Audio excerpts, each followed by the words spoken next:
রাজশাহী বিশ্ববিদ্যালয়ে এক শিক্ষক ও ছাত্রীকে জিম্মি করে ৩ লাখ টাকা চাঁদা আদায়ের অভিযোগ উঠেছে ৪ শিক্ষার্থীর বিরুদ্ধে।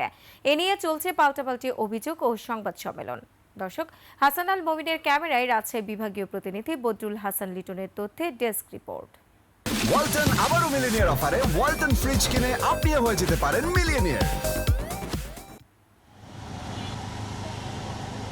ছাত্রীকে ঘিরে অনৈতিক সম্পর্কের অভিযোগ তুলে রাজশাহী বিশ্ববিদ্যালয়ের ফিনান্স বিভাগের শিক্ষক হেদায়েতুল্লাহ ও এক ছাত্রীকে জিম্মি করে ৩ লাখ টাকা আদায়ের অভিযোগ উঠেছে বিশ্ববিদ্যালয়ের ৪ শিক্ষার্থীর বিরুদ্ধে। ওই শিক্ষক জানান, ১১ মে বিকালে একাডেমিক আলোচনার জন্য এক ছাত্রী তার কক্ষে এলে ৪ জন শিক্ষার্থী সেখানে ঢুকে ভয়ভীতি দেখায়, ভিডিও ধারণ করে এবং ৫ লাখ টাকা দাবি করে। তার দাবি, প্রথমে ১,০২,৫০০ টাকা দেন, পরদিন আরও ২ লাখ টাকা দেয়া হয়। বাকি ২ লাখ টাকা না দেয়ায় ৭ সেকেন্ডের ভিডিও ফেসবুকে ছড়িয়ে দেয়া হয়। পরের দিন এবং বলে আপনি এদের জন্য ৪ লাখ টাকা জোগাড় করবেন, না করতে পারলে আমরা আপনাদের ক্যারিয়ার সম্মান সবকিছু নষ্ট করি। এ ঘটনায় ১৬ মে ওই ছাত্রী মতিহার থানায় অভিযোগ করেন। জানান, ওই শিক্ষার্থীরা তার গায়ে হাত দিয়েছে, ওড়না ছিঁড়ে ফেলেছে এবং ধর্ষণ ও হত্যার হুমকি দিয়েছে। আমাদের আপত্তিকর ভিডিও পাইছে নাকি ওটা আপনাদের দেখা।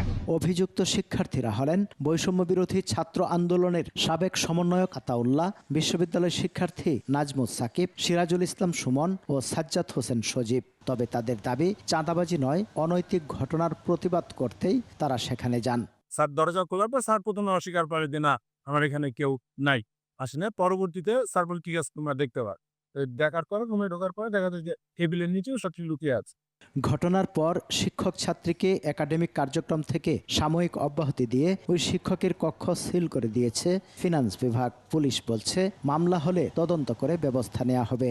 শিক্ষক এবং ছাত্রীর মধ্যেকার যে রিলেশন নিয়ে যে প্রশ্নটা, সেই প্রশ্ন নিয়ে কিন্তু ডিপার্টমেন্ট অলরেডি অ্যানালাইসিস করেছে এবং তাদের একটা সুপারিশ আমাদের প্রশাসনের কাছে দিচ্ছে।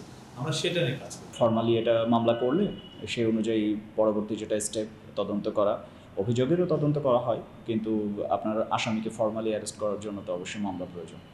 তদন্ত সাপেক্ষে দোষীদের বিরুদ্ধে ব্যবস্থা নিতে প্রশাসনের প্রতি দাবি জানিয়েছেন শিক্ষক শিক্ষার্থীরা। সমর ইসলাম, ডেস্ক রিপোর্ট, ২১ টেলিভিশন।